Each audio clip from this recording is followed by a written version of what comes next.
instructions, huh? Okay, I can't find where I'm supposed to Okay, just start. There's figured where I'm it. supposed to start.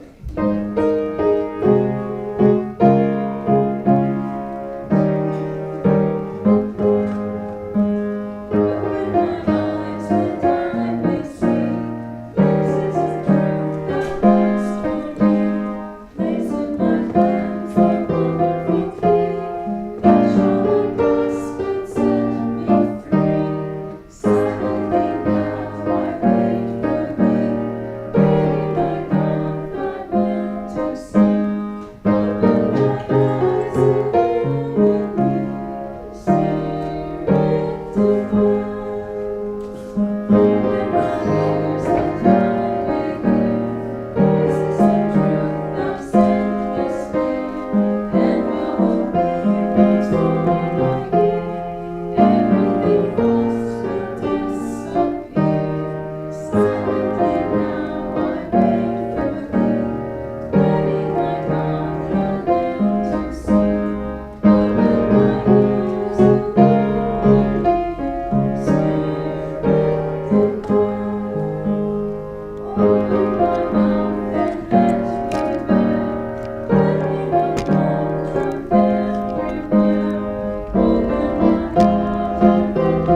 love, truth everywhere. Open my heart and let me prepare love with thy children thus to share.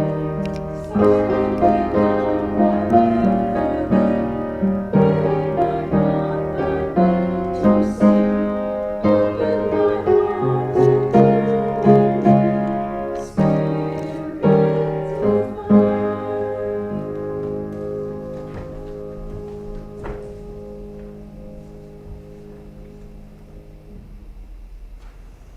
You know, I was just standing here watching everyone this morning as they come in.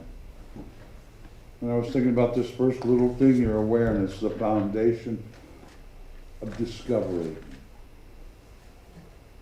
So many times we go through life just sleepwalking. You've heard somebody say, well, I've got 15 years of experience. No, they have like 6 months of experience 30 times. We've all, look at our own lives. We've all been through those 10 years. It's the same year 10 times over or 5 times over until something comes along. But as I watched you folks come in today, every one of you was in a different place, in a different mood, had something different on your mind, bringing yourself into this place. And it was like watching a very complex documentary or seeing a painting with every type of theme to it all wrapped up in one. A beautiful tapestry of life going on. So I hope all of us can, we're all going to sleepwalk from time to time, but life is so much more funner if we can just be aware and see what's going on and feel it and hear it. It's truly an amazing experience, and so it is.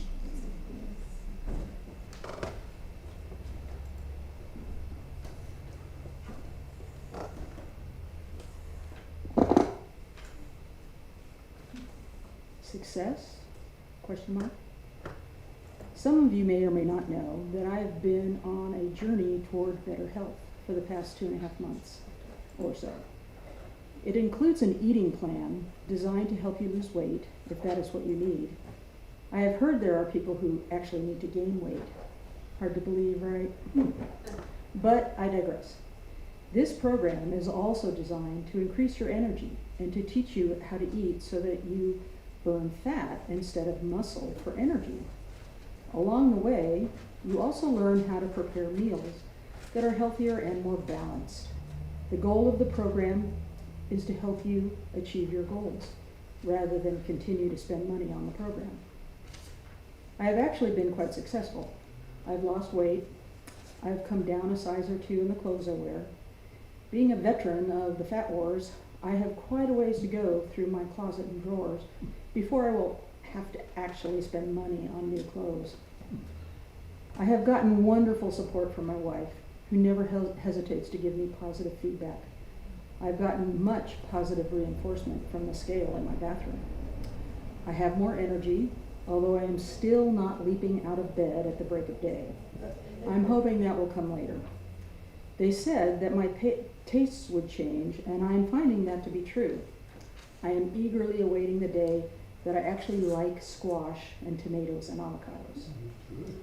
When I started the program, my goal, aside from losing weight, was to be able to get down on the floor and play with my grandsons and get back up again.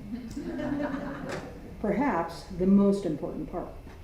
An admirable goal, one would say, one that should without a doubt keep me motivated. Hearing all of this, you would probably say that I have been successful. I would have to agree. I have been successful. And while I am not yet able to get off the floor, I am able to get up out of the horrible rocking chair my daughter has for rocking the boys to sleep. The first time I did that, without a lot of thought and effort, I was thrilled and delighted. So much success. You know, success can be very frightening. Success means many things to many people. When I was much younger, I used to think that I would achieve success when I was able to pay the rent and the utilities and put food on the table all in the same month. Now that I am older, although I'm not sure it has anything to do with age, I believe, for me, success means setting a goal and achieving it. Perhaps not in an uninterrupted straight line, perhaps more of a stair-step line, maybe with a fall down halfway up. I'm thinking that success is moving forward in spite of your fear, in spite of being terrified of being thought attractive, in spite of being terrified of people expecting more of you now that they have seen you be successful. Success is not just achieving your goal. It is continuing to move forward in spite of your fear. It is taking 2 steps forward and allowing yourself to take 1 step back without it destroying all of your progress. Tomorrow is a new day and a chance to make different choices that will serve you better.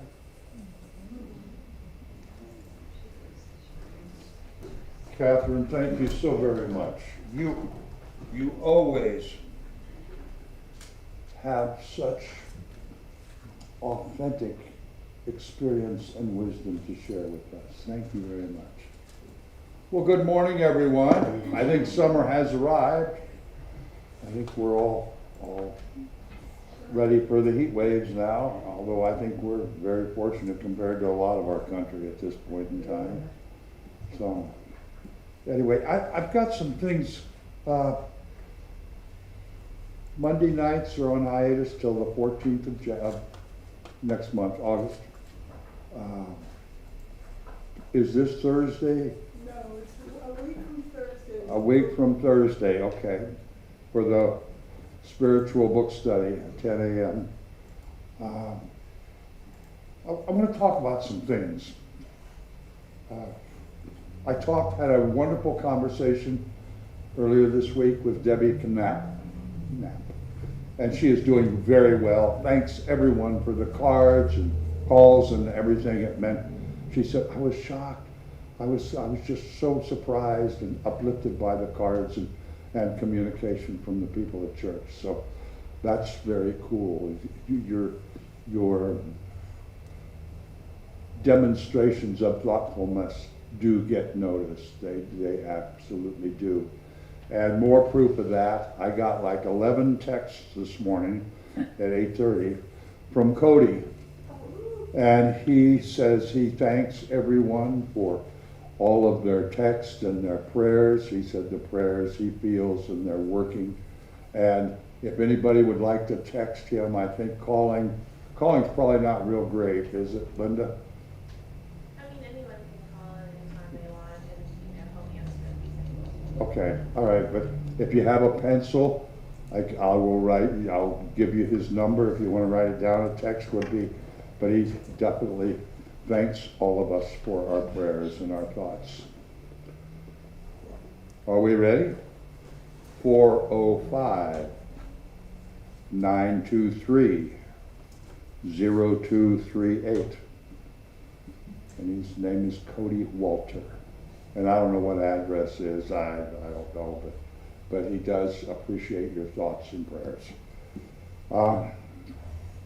Next Saturday night, Take Your Medicine, Cabaret, 5 to 7. It's free. That's us. That's our band. So please come if you can. It's going to be a good show, I think. Sunday will be potluck, the 30th, and Mr. Thush will be your chief cook that day. I'm taking that morning off, so Wayne will be. That potluck, Huh? but at church. Well, you can do it all way if you want. Just I'll be running the service. okay. I have some great news. Thanks to Crystal, tomorrow morning at 8 or 8:30, there's going to be some glass dudes show up, and it looks like very, very soonly we're going to have all that busted glass repaired. So I think that's just way cool. Thank you very much, Crystal. So, wow, is there anything else? Any other announcements? I know I'm forgetting stuff. That's all right, the world won't end. And if it does, I promise you here, and it's on tape, I promise you, I will take full responsibility, just so you know. Maybe you could turn the fan on. We could turn the fan on. I'll do that when I'm done spieling here. Let's stand up and sing. How could anyone ever tell you you were anything less than beautiful?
There's only 2 verses there. There's 3 on my sheet music. Well, you could keep on playing if you want, Wayne. We know what this is the time now to greet each other in the traditional Church of the Oaks fashion.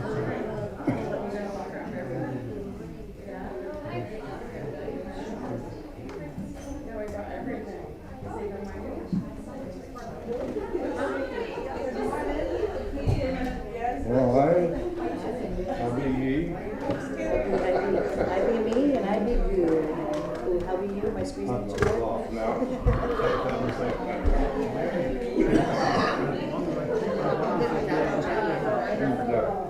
Yeah, it's true.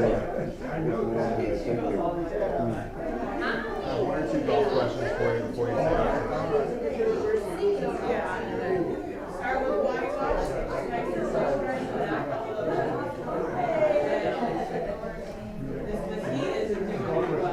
Oh, there.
Neither one. Well, no, neither one actually. I haven't, and that surprises me. But they're both available. But I've played courses near there. What's the other one? Lincoln. Okay. I've played Lincoln course. Okay. Hardingham course is much nicer now.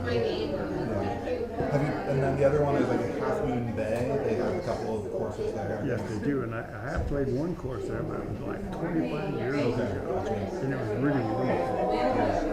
Yeah, because the one I guess is like, I guess they're both by recognition. Yeah. So it's kind of similar, gives you a similar feel of Pebble, but like. It's not Pebble, but at least it gives you a feeling. Right.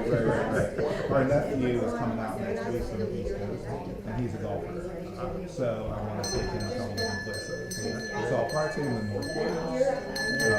Fun. Here. That's challenging. Yeah, but I also want to take him one or two other places.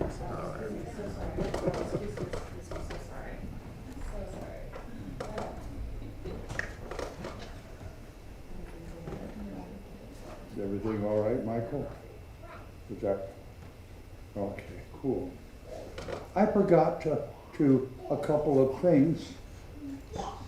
Joan, how is our flower list coming?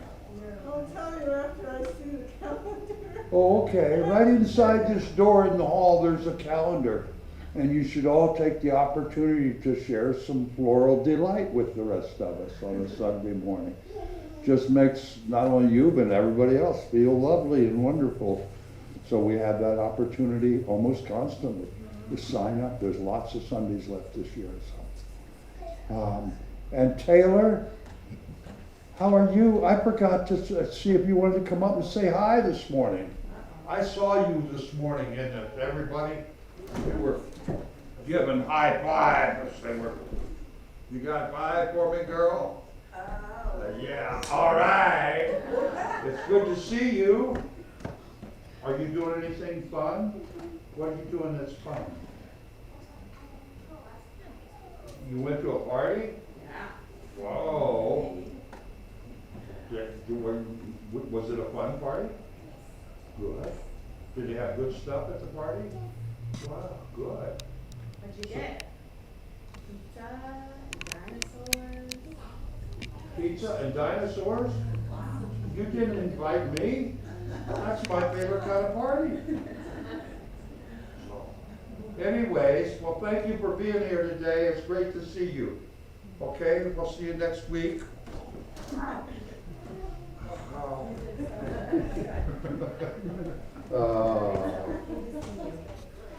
You better follow her diet. I do. We need to talk. I think he likes you. Not only are each one of you sitting here part of the assets, Taylor especially, her energy, and she is, I'm going to talk more about this in a little while, but she is herself. She hasn't been messed up by life yet. She's herself, her genuine self. And that's such a gift to all of us, such an example that we should all take a look at and be aware of. It's all part of the abundance and the prosperity that we have in this family. So let's read together our affirmation of abundance, may we? Abundance and prosperity are infinite in our universe. I will be a conduit for that abundance and prosperity, and I will share that abundance and prosperity all the days of my life. May we ponder that wisdom, good sir.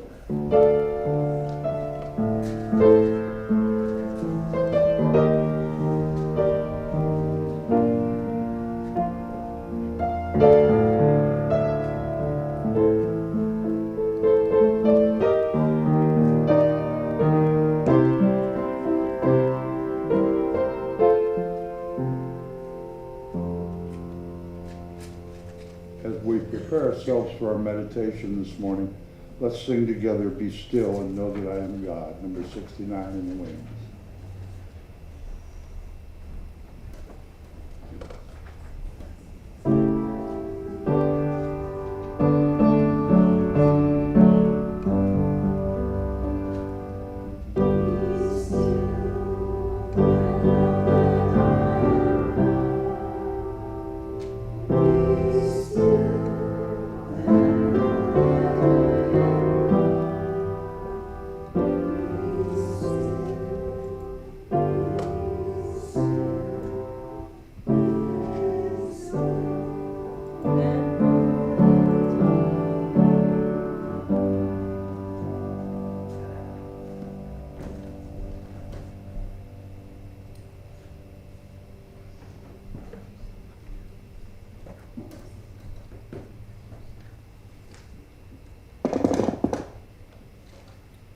Make yourself comfortable. In your mind's eye, create a resting spot. It may be a refreshing waterfall or simply relaxing in your favorite chair. I like to visualize a fountain spilling out tiny crystal droplets that wash every aspect of my being. Take a moment to create what works for you, as this meditation is about replenishing your body, mind, and soul.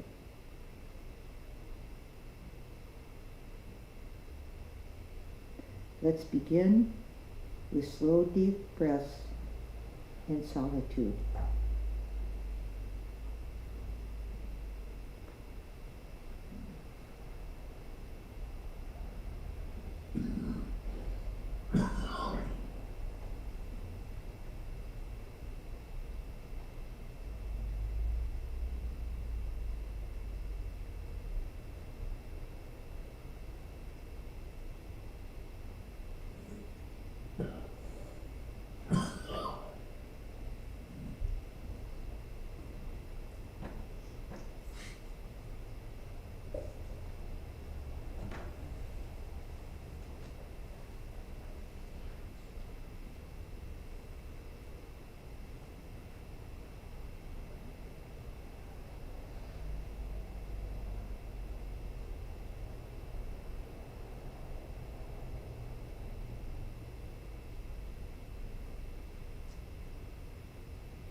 As we begin to end this meditation, keep in mind, replenishing yourself is how you actually replenish others as well.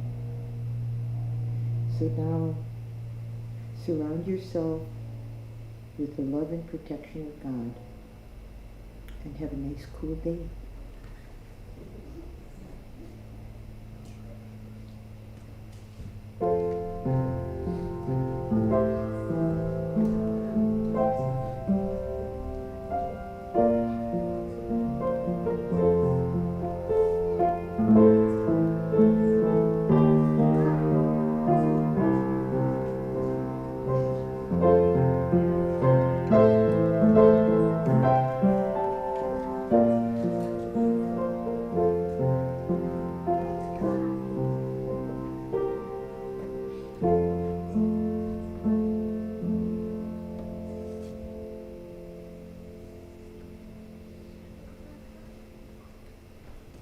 Kelly and Wayne, thank you very much. Earlier this week, I had the pleasure of spending some time with Sherry Bonaguidi. And during that time, she shared with me of some of her experiences in the last days of Moy's life. And he had rewritten several of his songs and just written some statements and just thoughts.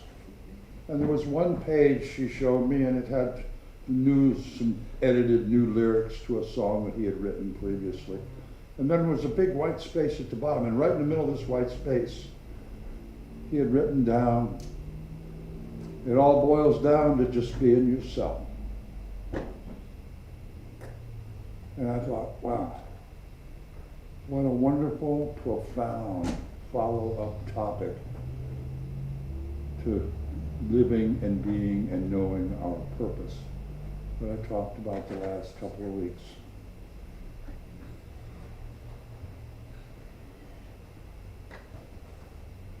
How many of you know remarkable people?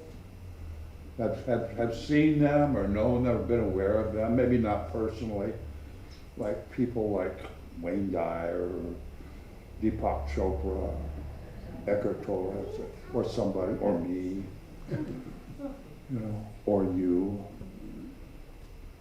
Can you tell me what it is that remarkable people and successful people, and I'm not talking about financial success especially, just people who have that self thing going on that Catherine was talking about this morning. Do you know what these remarkable people have in common? Nothing. They are unique in themselves for the most part. I'm sure there's exceptions, but for the most part, these people who are remarkable, they just stand out. They aren't all cluttered up with the must, shoulds, and oughts, and sociological crippling that we all seem to take on as we go through life. They just stand there, and if you'll notice, they take up more space, not because they weigh anymore, they just seem to take up more space than the rest of us do. And they shine, and you can feel their energy, you can feel their spirit, because that's the genuine them. They are being themselves. There seems like, if we look at life, there's two times when we're pretty much ourselves. One, when we're young and little, like Taylor. Ever notice little kids? They want to run around naked till they're like 5, and then, oh no, we got to cover up. We got all these things. I heard a lady talking about kids. She said, you ask a bunch of 3 or 4 year olds, like 4-year-old boys, who's the strongest one? And every one of them will say, yeah. You ask the little girls, who's the prettiest one? Yep, me. But then you ask them again when they're 8, who's the strongest one? Well, that would be Bill. And the funniest one's Tom.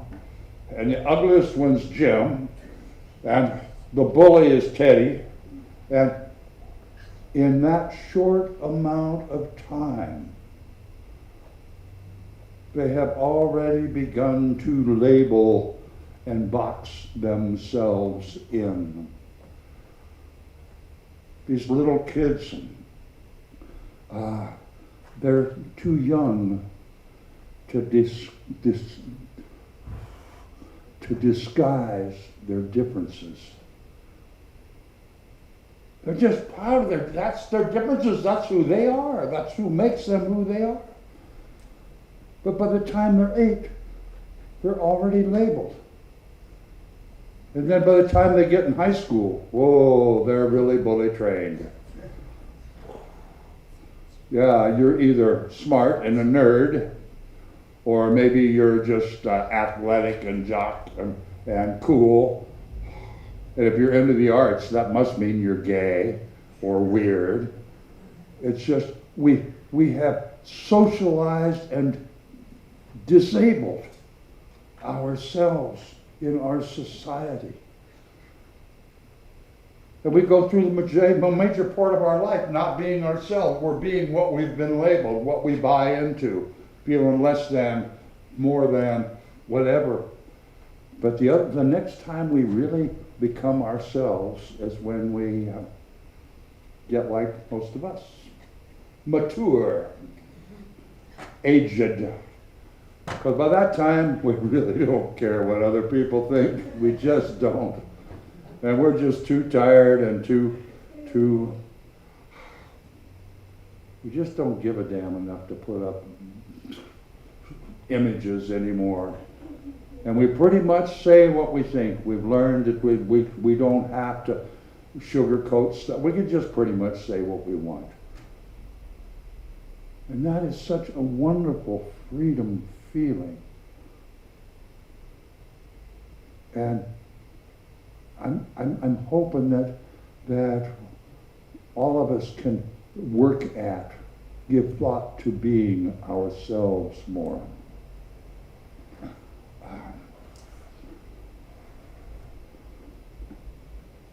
There's a couple of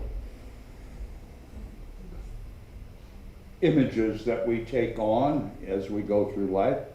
I'm going to talk about maybe 3 of them. First one is, we know, and perhaps we are, demonstrating a superiority complex, where we're it.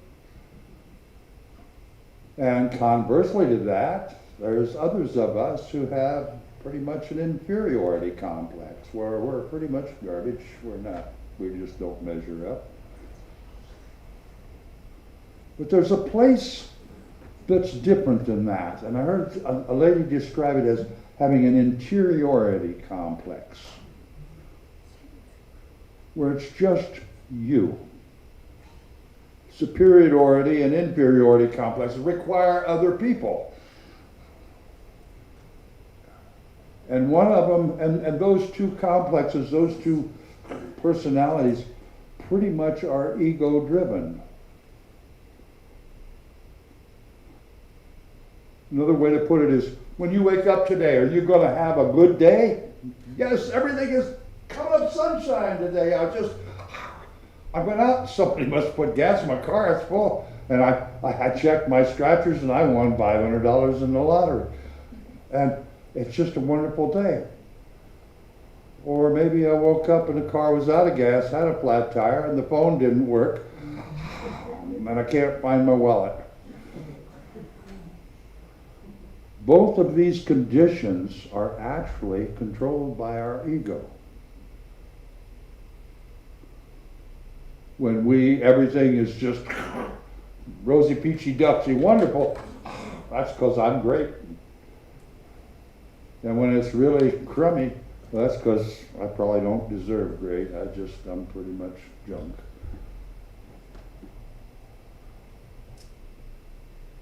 But in between those two places,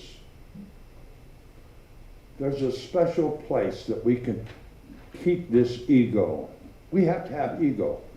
In today's society, if we didn't have ego at all, we'd be toast. But we don't have to allow that ego to run our lives. We can take that ego and draw it back to a place where it serves us and our purpose. It gives us the wherewithal and stand up and be ourselves. Rather than thinking we're better than anybody else or worse than anybody else, we just are ourselves. And we can claim that and proclaim that. And when we get that ego in that place, sometimes we call that place humility. And I heard a guy have a great definition of humility. Humility is not thinking less of yourself. It's not.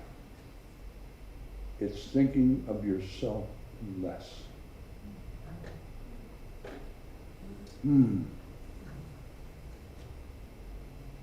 I don't know how many times I have talked to people about maybe participating as a mini message or guest speaker or something, or doing it, and I hear so many people say, "Oh, I just don't like being the center of attention." Well, I want to go back to the remarkable people that we talked about earlier. Most of those remarkable people, it would appear, are the center of attention. However, there's one thing different. They don't look at it like they're the center of attention. They make you and you the center of their attention. Look at the great people. Martin Luther King. He was the center of attention for the world. He never felt that. He had ideas and inspiration and motivation to share to the people who were the center of his attention. Humanity. Mandela was the same way. He was world famous. He never thought. He was focused. His attention was on people who had been downtrodden or taken advantage of, or the victims of apartheid. Oh, it's about how we think of ourselves. You know, I have a band. We're playing next week. And I don't like to use myself as an example very much, but I want to share this with you. I've been playing music since 1956. I really don't care about being a star and applause. I really don't. I went through that stage back in the 60s and the 70s when I was the honky-tonk hero. But I'll tell you why I play music. And 99% of what I play is for the Council on Aging. About 10 years ago, I've been playing for those folks for 16 years. But about 10 years ago, I was in Sonoma. And maybe you've heard this story before. But I sang a song, and this guy was sitting in this little circle of people, and he had a walker. And he got up and walked over, and he put his arm around me. He said, "That's the best damn music I've heard in years." I said, "Well, thank you." And I looked over at Laurel, who was the director of the program. She was like this. I said, "Did I do something wrong?" But when we were done, I said, "What did I do wrong?" She said, "Nothing. That's Frank. Frank has not taken a step without his walker in 8 years. Frank has not spoken a word to another human being in 8 years. He talked to you." Those people that I play music with, they are the center of my attention. I seem to have this gift. I call it one of my purposes in life, that I can share that might bring a little light. I know changed one life for a moment. And I kind of believe that it changes or adds some light to other people for a moment. I'm not the center of attention. I entertain, I sing, I joke, but those people are the center of my attention. You may think I'm the center of attention this morning. I don't look at it that way. Every one of you is the center of my attention. And it's you who gave me the enthusiasm and inspiration to figure out some sort of message. You are the center of my attention. And that allows me, I think, to be myself. It creates purpose, identifies purpose in my life. And I just said the word message. In Delhi, India, at the Gandhi Museum, there's a quote over top of the entrance of that museum. And it's from a question and a response that Gandhi made when he was alive. Someone walked up to him and said, "Gandhi ji, what is your message? What's your message?" He said, "My message is my life."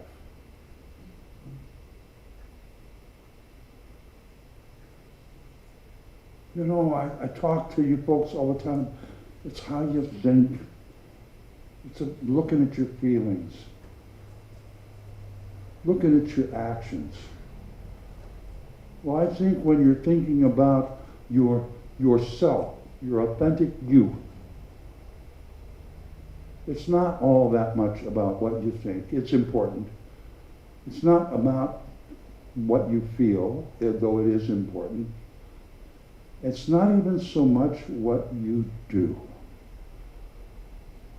It's how you do it.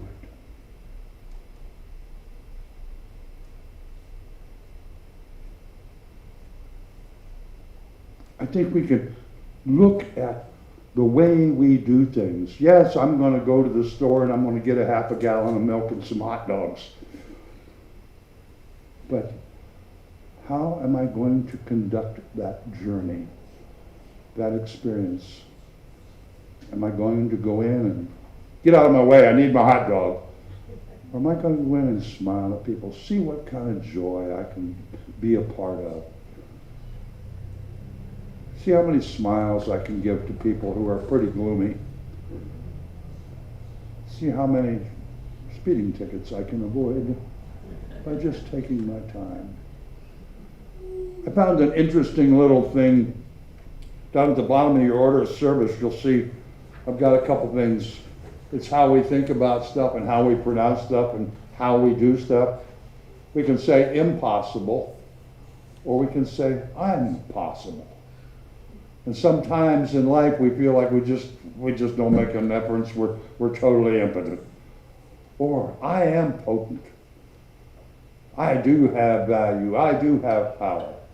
And I forgot one that Wayne and I need to write on our refrigerators with magic marker.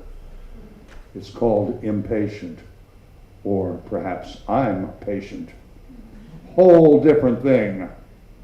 So Wayne and I are going to go write I'm patient or impatient on our refrigerators today. I'm sure we're going to do that.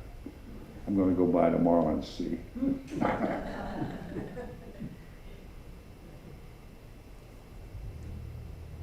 When we think about being ourselves,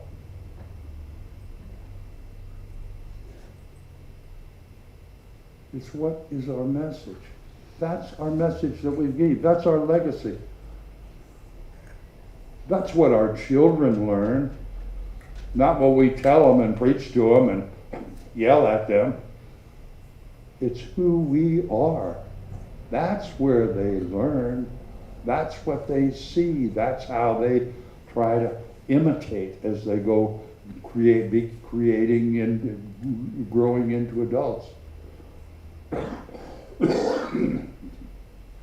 We may think we're just not all that great, but to them, we are their entire world. We are their heroes until their classmates convince them that we're square and don't know nothing.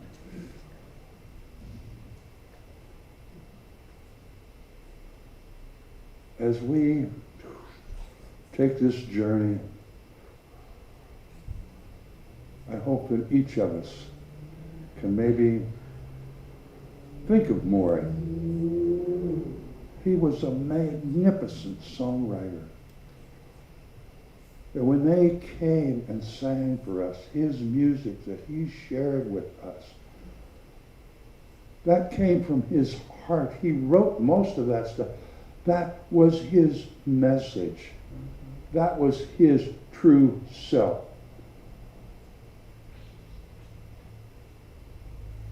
How many of us just look at our lives, look at our families, look at our legacy? Has our message been our true self?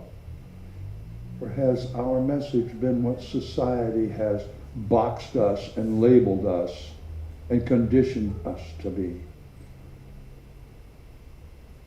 When we are our true selves, our spirit shines and people feel that energy. I was talking to someone yesterday who said, well, I don't understand. I said, you have energy about you that people see and feel and want to partake of and share.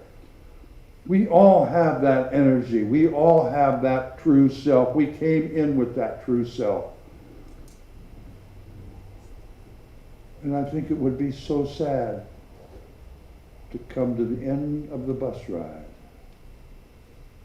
and still have not sung the song that's within it.